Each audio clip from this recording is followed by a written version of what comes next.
Saudara, kita lanjutkan lagi pemahaman kita seperti ditulis dalam majalah Forum Management dari Prastya Mulia, ya.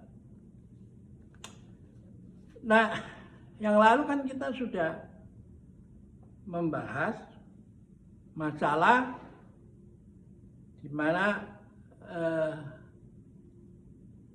ilmu pengetahuan itu di kotak-kotak, ya.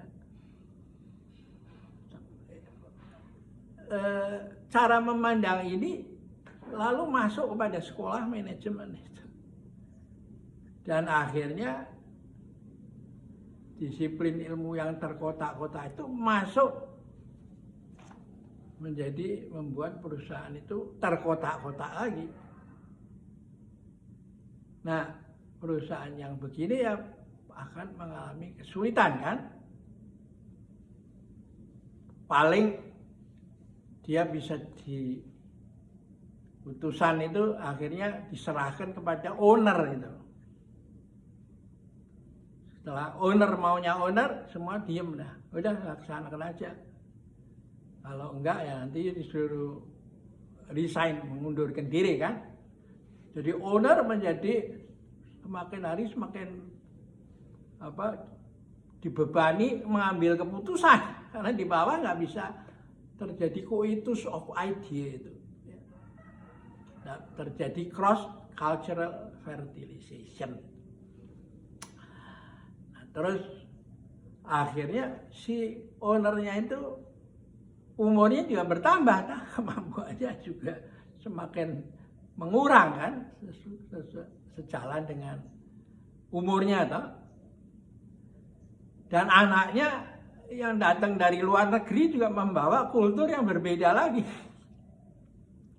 Itulah sebabnya dalam seminar-seminar dikatakan bahwa perusahaan ini akhirnya akan berujung pada generasi ketiga, generasi ke-1 itu mendirikan, generasi kedua mengembangkan, generasi ketiga menghancurkan itu. Nah, di timur ini yang terjadi itu dianggap sebagai kelemahan, gitu.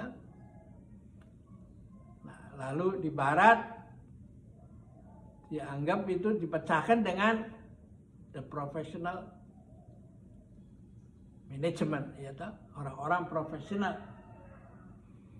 Tapi ya persoalan nggak selesai begitu aja. Karena kalau you lihat pada saat krisis moneter di Amerika pada waktu itu, ya, itu ketika sedang terjadi krisis itu, apalagi yang disertai dengan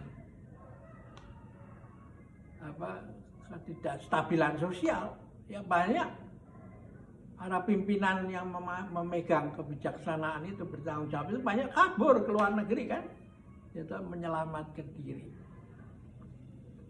Nah, sekarang adalah makanya dengan perubahan ini semua kita harus meninjau ulang apa artinya sekolah manajemen.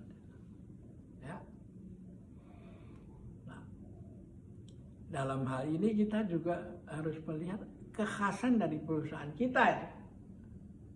Kalau dia menjadi penyalur daripada bahan-bahan yang vital seperti pangan, tepung terigu, atau beras, atau energi, itu keuntungan tidak bisa menjadi motivasi utama.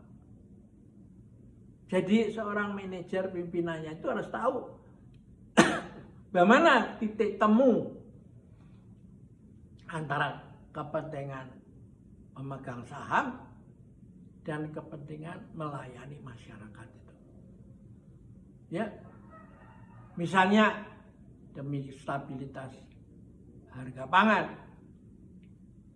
salah satu produk itu nggak boleh naik oleh pemerintah, akan membuat efek berantai pada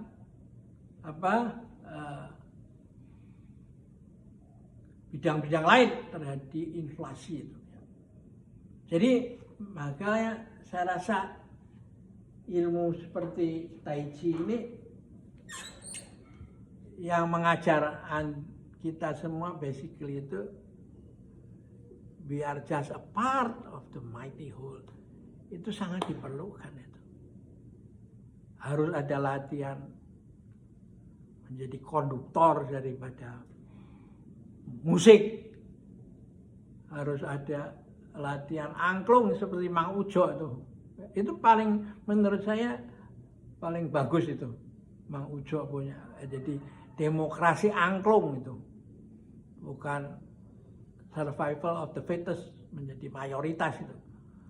Karena bisa the winner takes all dan lalu pengganti undang-undang atau peraturan demi kepentingan dirinya si pemenang gitu.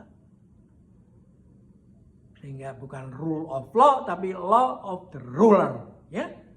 Jadi makanya saya lihat si konsep Tai Chi atau Timur yang mengatakan bahwa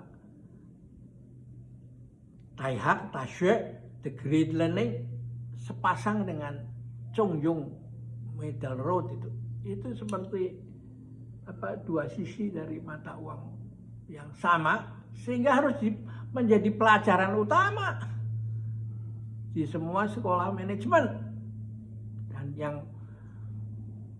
didirikan oleh etnis Tionghoa ya ada keuntungan cuman lebih familiar lah. Tapi kalau yang lain ini pengaruh Cinanisasi. Bukan, ini semua ilmu pengetahuan. Karena ini juga sama dengan Tanhana Dharma Mangroa. Bhinneka Tunggal Ika daripada Empu Tantular ya. Oke, kita akhirin sampai di sini dulu. Sampai jumpa lagi ya.